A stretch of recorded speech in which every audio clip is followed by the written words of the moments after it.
Good morning, grade 11s. Morning, ma'am. How are you doing today? Good. And yourself? I am very good, thank you. So today we are starting on a new topic. But before we start on a new topic, I want us to recap on yesterday's topic.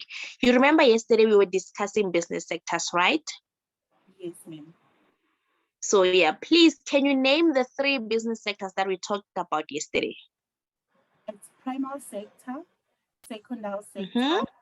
and tertiary sector. Thank you so much. I am so glad that you still remember them. It shows that yesterday's topic you were listening and you were concentrating in class. Now I'm glad about that. So yesterday we talked about primary sector, secondary sector, and tertiary sector.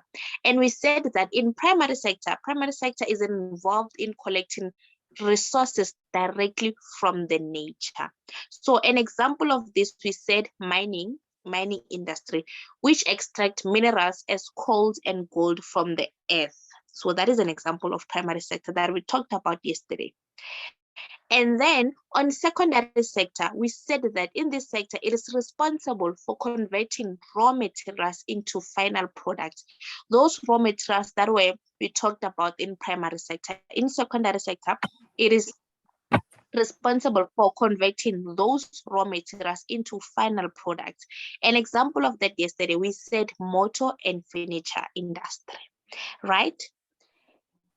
Now, on tertiary sector, we said that it offers services to consumers and other businesses. An example of this could be your food industry, clothing industry, banking or insurance, as well as transportation. So all of that, they fall under the tertiary sector.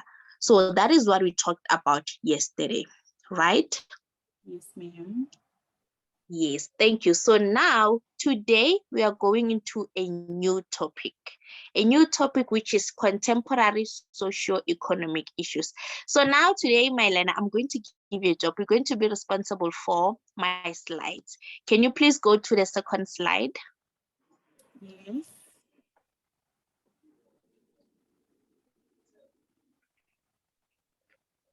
Can you see it? Are we on the second? Yeah, we are. Okay, yeah. Now I want us to see what we're talking about. I want you to see when I teach so that you'll be able to see what I'm talking about. I'm not seeing the second slide, the one that is talking about lesson outcomes. Click on it, please. Lesson outcomes. Yes, the second slide. The one on top of that one. Go up. Okay. Yes, this one. Thank you so much. So, as I said, today we're going to talk about contemporary socio-economic issues. That is our topic for today. Now, these are the lesson outcomes. This is what you must be able to know after today's lesson. The first lesson outcome is that you should be able to define the term socio-economic issues. Secondly, you should be able to discuss the reasons why socio-economic issues pose a challenge to the businesses. Number 3, you should be able to list the types of socio-economics that we have. Number 4, you should be able to define the types of socio-economic issues and their impact as well as their purpose in the workplace. The last one, you should be able to identify socioeconomic issues from a given scenario and explain their impact on the business. Are we still together? Yes, ma'am. Thank you. So now let's move to our fourth slide.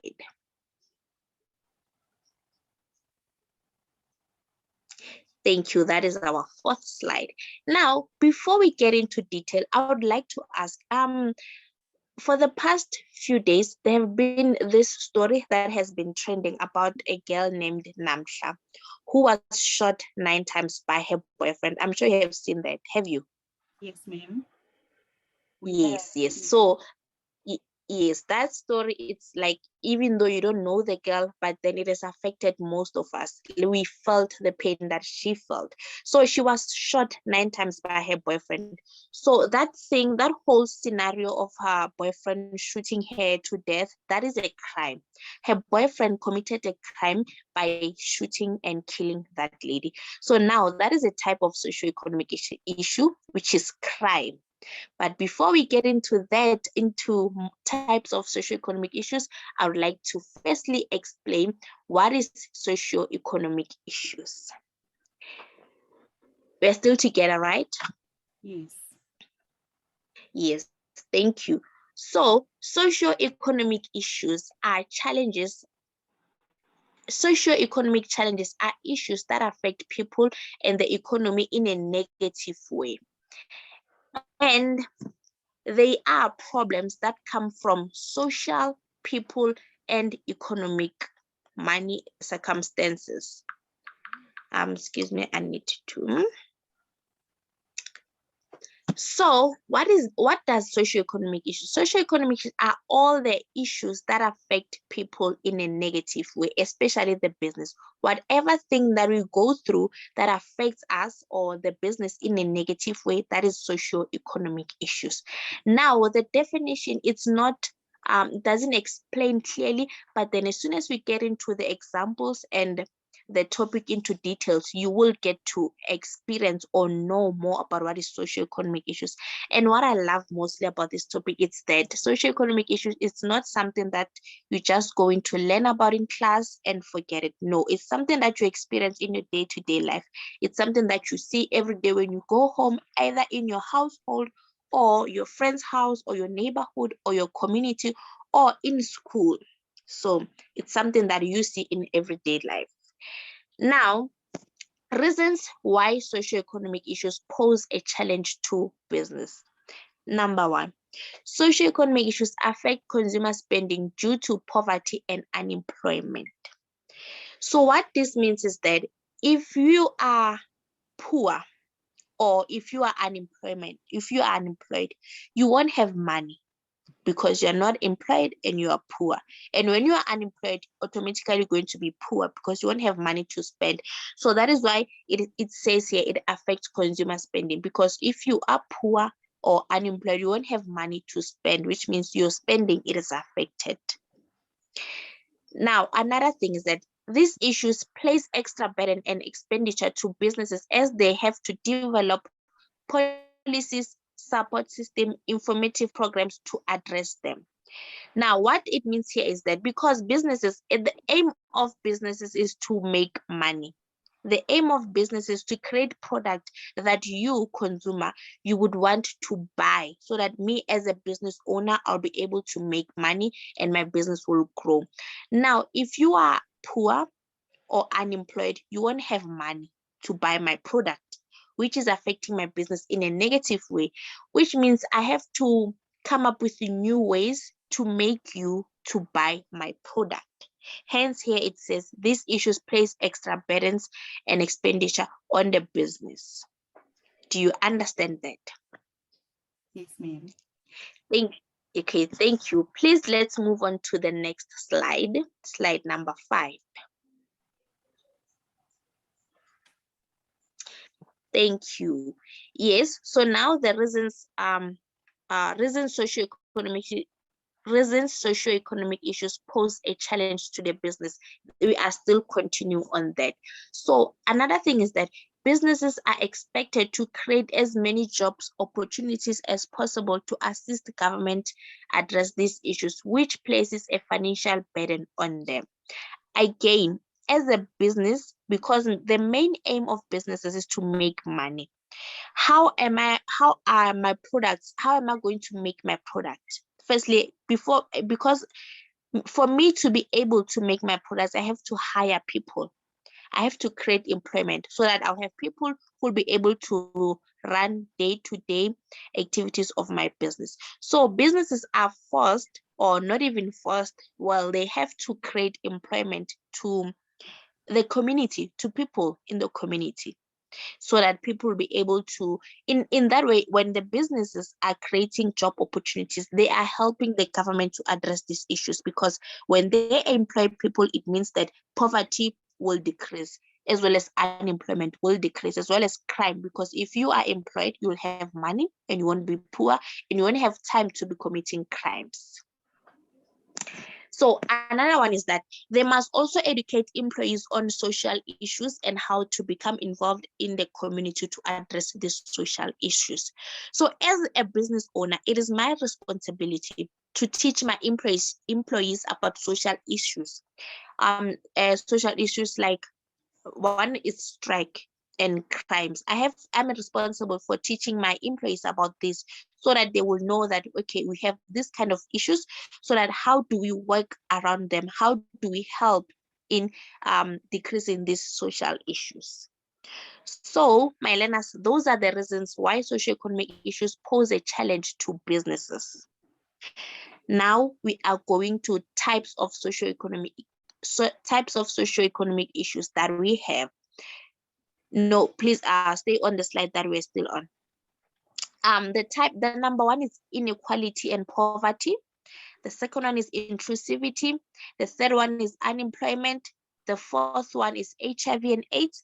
The fifth one is gambling and piracy, strike, political disturbance, and crimes. So those are the types of socioeconomic issues that we're going to talk about today.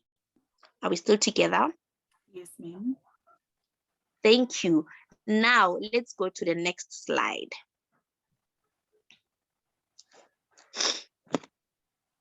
Okay. Yeah. Now we're going to those types of socioeconomic issues that I've mentioned. We're going to dig more into them. We're going to talk more into them. What are they?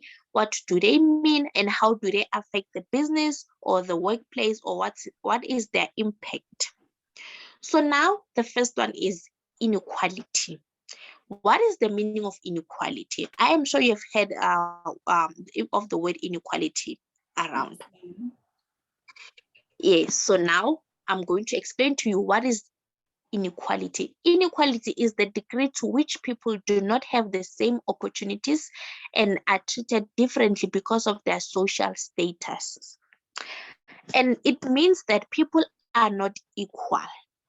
Example, some people have lots of money, access to education, while others are desperately poor. So now I'm sure this is something that you're familiar with. Now, for example, there in universities, we have different kinds of people. We have mixed races people, we have Black people, we have white people, we have rich people, we have people from who are not so rich, who are struggling. So that is inequality itself. It says that it means people that are not equal.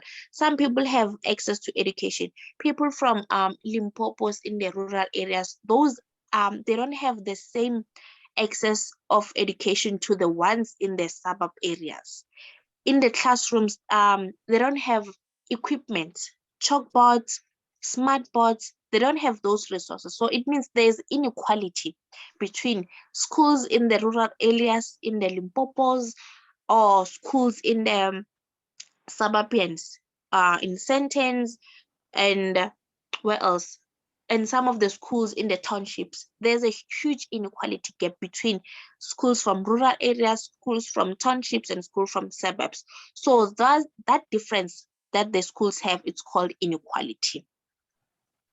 Are we good on that? Yes, ma'am. Thank you. So now we're going to poverty. What is poverty? Poverty is the state in which people have little or no money to buy basic needs. And also, people in poverty usually have poor living conditions, hunger, and increased suspensionality disease. So poverty, basically what it means it is a state of being poor. You are poor. You don't have money to buy basic needs. You don't have money to buy food. You don't have money to buy toiletries. You don't have money to buy clothes. You don't have money to buy everything that you need. You don't have money to buy that. You are poor. So that is a state of being poor. That is poverty. Now, let's move to the next slide.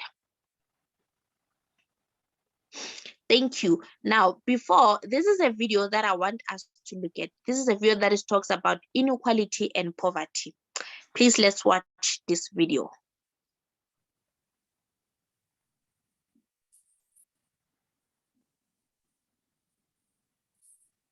Can you please increase the volume?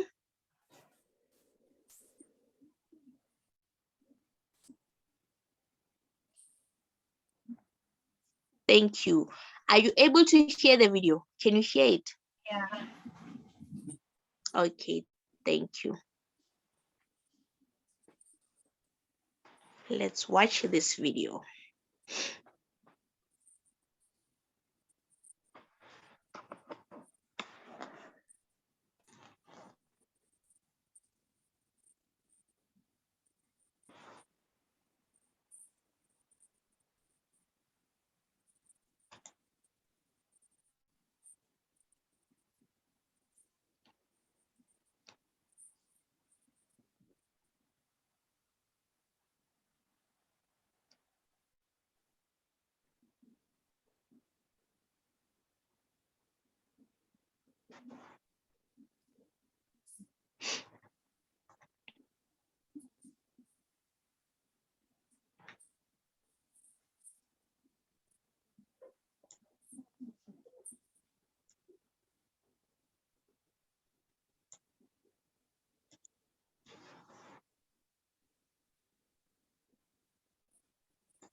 Okay, I think we have seen enough. We can stop from there.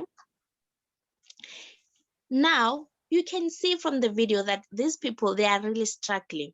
They are unemployed, they are struggling, they live in shacks. So that is, in the video, we were able to see from lively, so how people live in poverty. And it also shows, I love that this video, it shows the part of unemployment, poverty, inequality. There's inequality, especially when you get to the topic of land.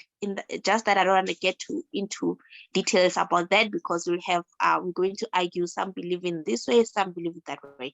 But then you can see from the video that really poverty is really affecting a lot of people, and unemployment, it's affecting a lot of us. It's not something that we see on the news or we read about. I'm sure in your neighborhood, or something in your household or your friend's family, someone who's unemployed or poor or live in poverty, or there's inequality especially the inequality issues. It's something that we see on the news, something that is happening in our community and neighborhood. So now let's proceed. So the impact of inequality and poverty on the business, it's that people cannot participate fully in the economy. By this, it means that if you don't have money, you won't be able to participate, because by participating, you should have money and buy something to the business, and the business pay taxes and stuff, so that money circulate. So if you are poor, you don't have money to participate fully in the economy. Number two, businesses spend more money on social responsibility programs to address inequality and poverty. So as a business, it's my responsibility to educate the community and the people about on how to be socially responsible. So it means in my community, if there are a lot of poverty and inequality, as a business owner, I should take into my hands to educate the community about on how to be socially responsible. Number three is that poverty shrink the market, because people cannot afford to buy luxury. If you're unemployed or poor, you won't have money to buy. So it means the market will be shrink. Number four, it means poverty lead to crime such as shoplifting and robberies on businesses. If I'm unemployed and poor, and I want to feed my family or my kids, what might come into mind is that let me go to the shop and steal so that I can feed my family. Or if I'm a male, usually, because they're the one who does the robbery, they would want to steal, rob people, take money from other people so that they'll be able, or from the business, so that they'll be able to feed their families. Again, it increases violence as groups scramble for better status and social positions. And businesses spend more money on improving security due to robberies and shoplifting. So it means as a business, if I see that there are many shoplifting and robberies, I should increase my security by installing cameras, having more security that will guard my business. And more money is spent on relieving poverty through social responsibility programs. We mentioned this. And inequality results in lack of skills and job opportunities. If in inequalities, many jobs, as a business, if there's inequality, I might say that I prefer hiring people who are Black or petty, because I'm petty. So it means there's inequality. I'm not being fair. I'm not treating people equally. I am choosing which people I want to hire in my business based on whatever reasons that I might have. Are we good? Yes, ma'am.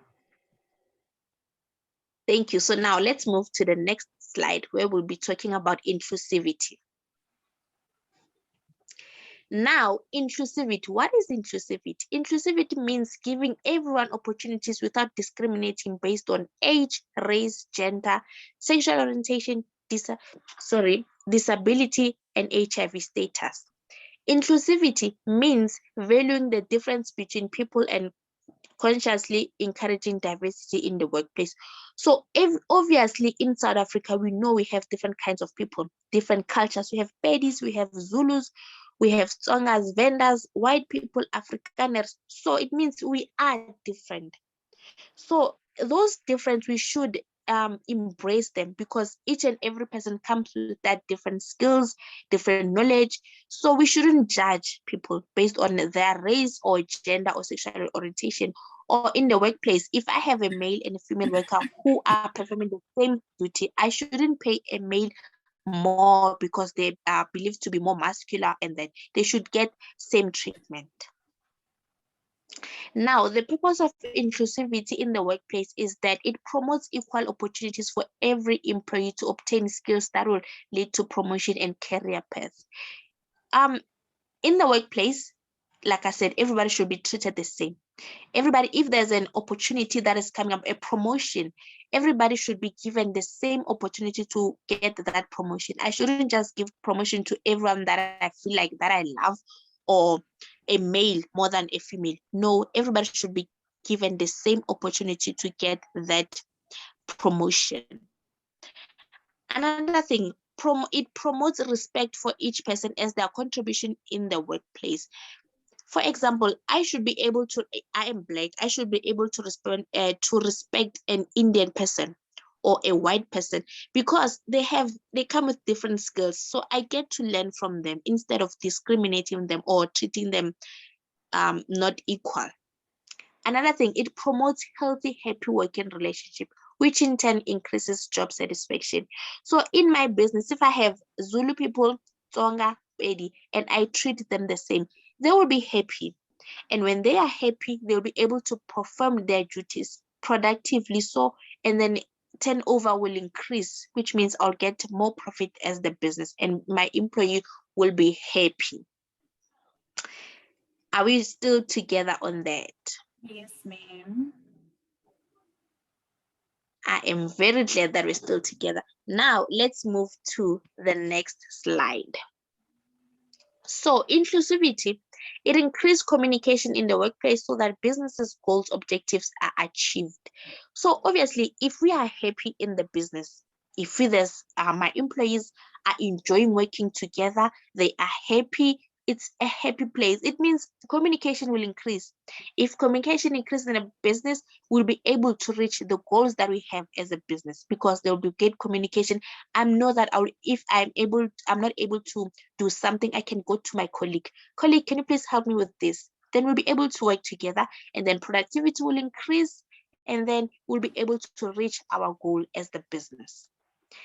Another thing, businesses are able to use variety of skills and talents. Like I said, if we are different, we come with different skills and talent. So imagine if I have like 10 employees who are different. Each and every one of them come with different skills and talent.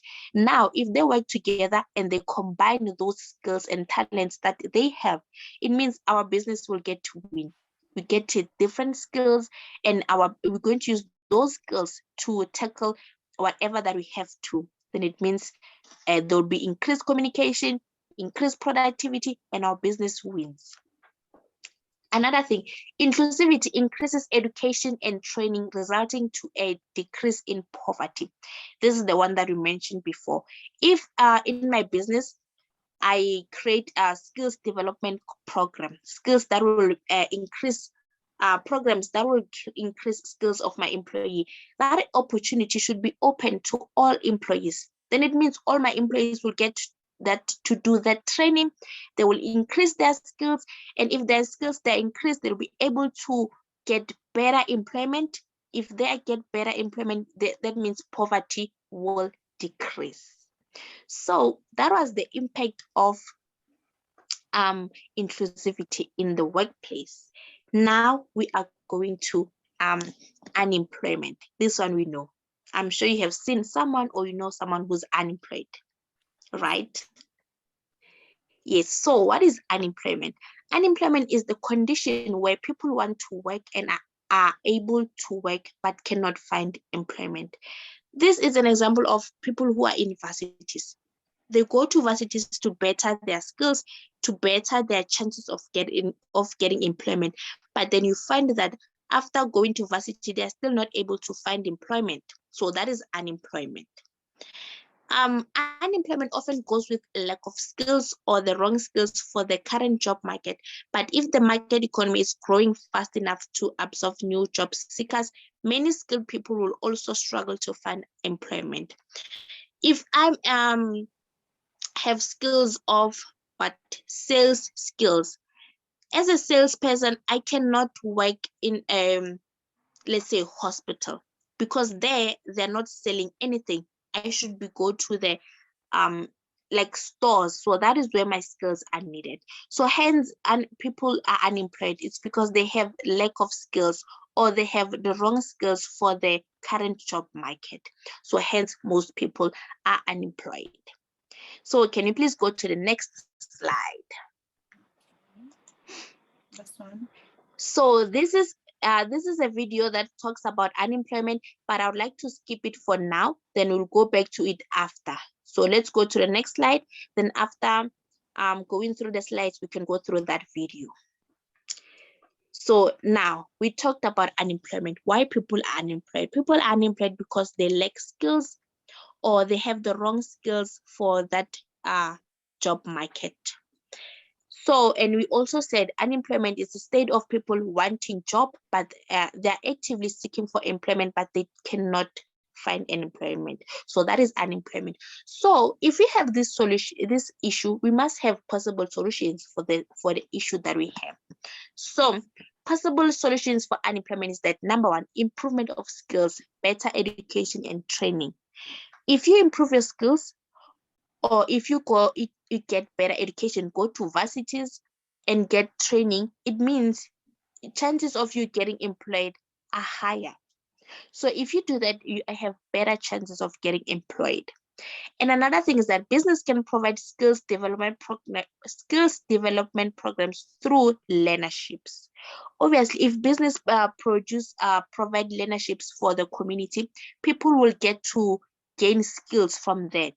And they gain skills and then they get employed, because when you get leadership, you'll be able to get paid. And when you get paid, you'll be able to afford basic needs. So in that means you are employed. And when you're employed, it means it decreases poverty. Another ways is that businesses can offer bursaries to the community to improve their level of education. So this one, it goes hand to hand with the first one. If businesses offer bursaries to community members or anyone, when you get that bursary, you'll be able to go to school. When you go to school, you get better educations. When you get better education, it means your skills will improve and thus give you better chances of getting employed. Another one is that businesses should provide entrepreneurial programs that can promote self-employment. And that this one is very important. We shouldn't just sit and wait on government to come up with ways to help us or to give us job. We should think of ways on how to create jobs ourselves.